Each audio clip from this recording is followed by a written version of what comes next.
Hi, welcome to today's healing. I'm Kristen, and if you're joining me today, that means that you are ready to make a change in yourself and the world around you.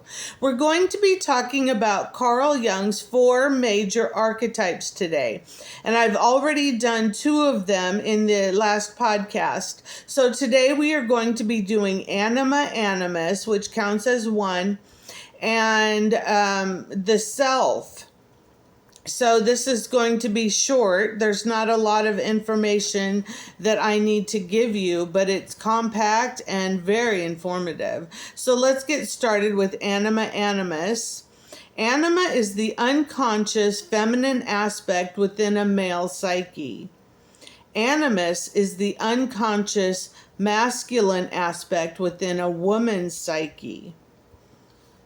They represent the inner soul image of the opposite sex and act as a bridge to deeper psychological integration and the development of the whole self. Integration of the Anima Animus allows individuals to develop traits like empathy and creativity, fostering greater psychological balance and wholeness. So, our goal with Anima Animus is to integrate and have a balance of male-female energy. And if a female has too much male energy, she could attract in a more effeminate man. And if she has too much feminine energy, then she could draw in a very domineering man. And this goes for men being more effeminate or more, heavily masculine. They will draw in a more masculine woman if they have too much female energy and vice versa. And they're just, their emotions are out of whack. Everything is mixed up. And so it is our goal to really unify the male and female energies within each of us, to be integrated and whole in that way. The anima for men, when integrated, is when the anima represents the feminine qualities such as emotionality, empathy, and relatedness. When not integrated, anima can lead to mood swings, excessive sentimentality, or emotional outbursts. The animus for women embodies masculine traits including rationality, logic, structure, and a drive to explore.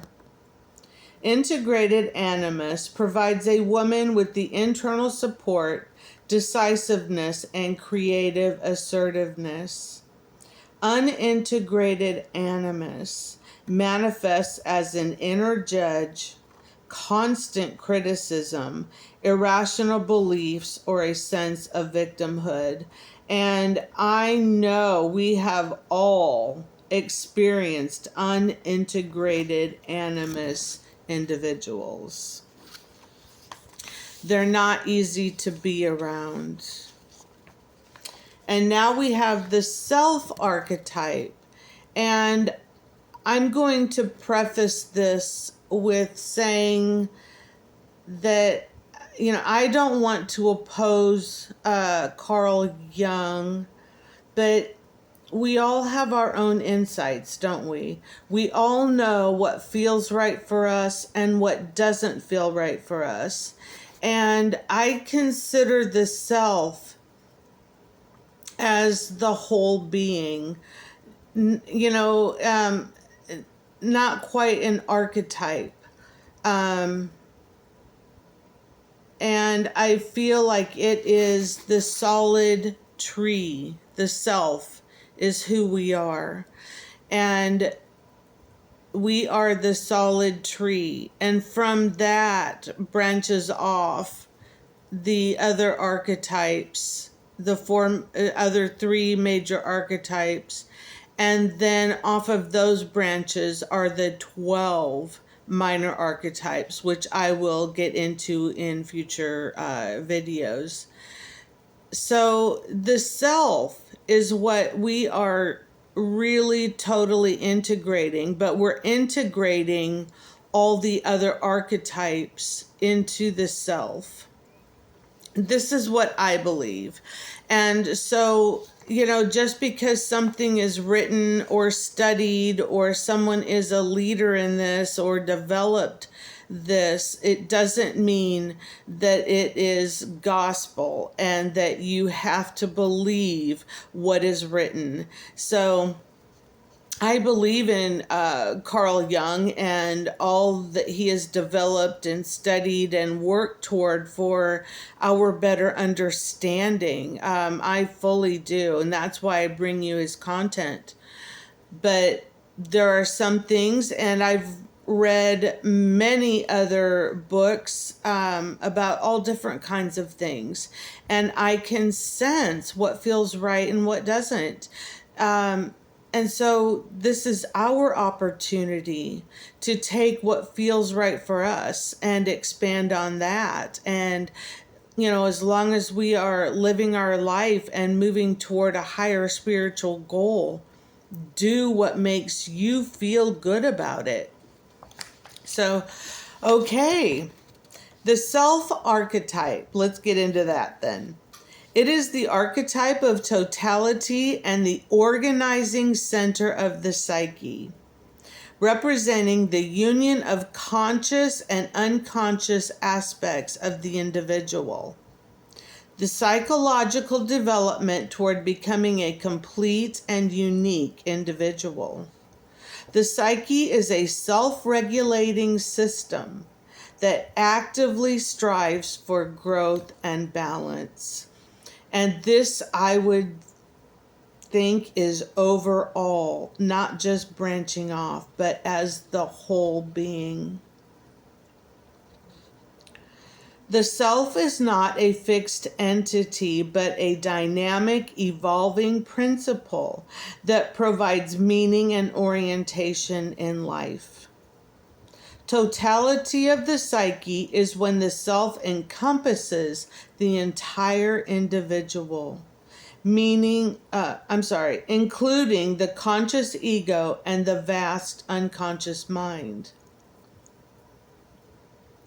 Individuation is the process of separating from the collective and becoming a unique whole individual by integrating all psychic contents.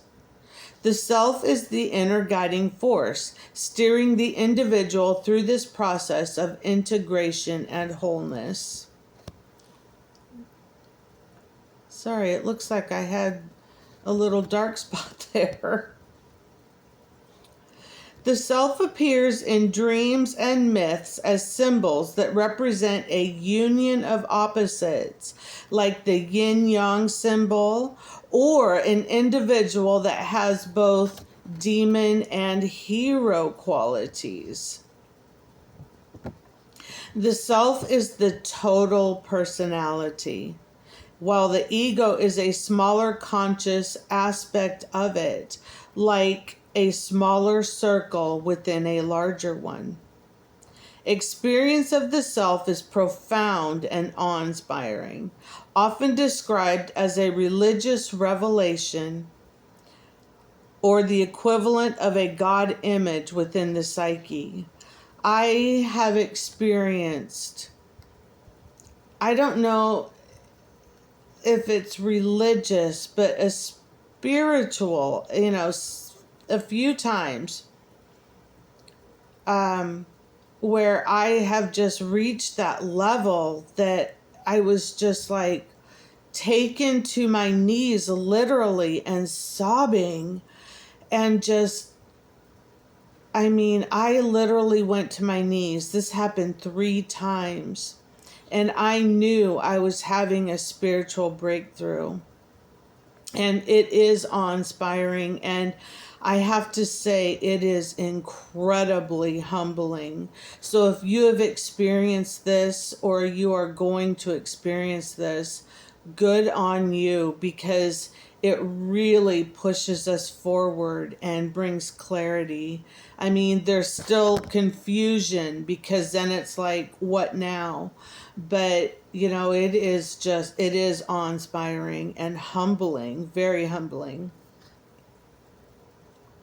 The self functions as a guiding image of potential that the individual strives towards.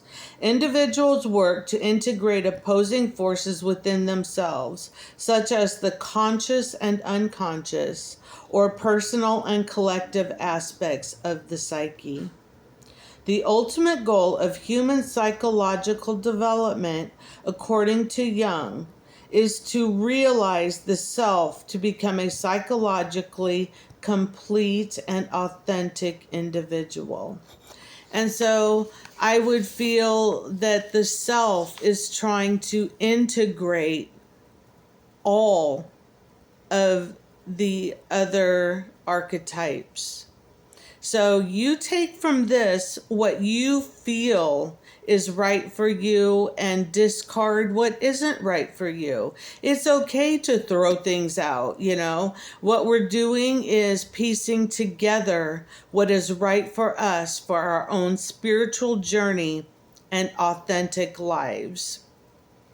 So I'm not sure what I'm going to do next, but maybe do a chakra, get started on the chakra series. I'm just not sure. It's whatever moves me or comes to me at the time. So again, as always, I appreciate you joining me today. And remember, go out and change the world. Okay, thanks. Bye-bye.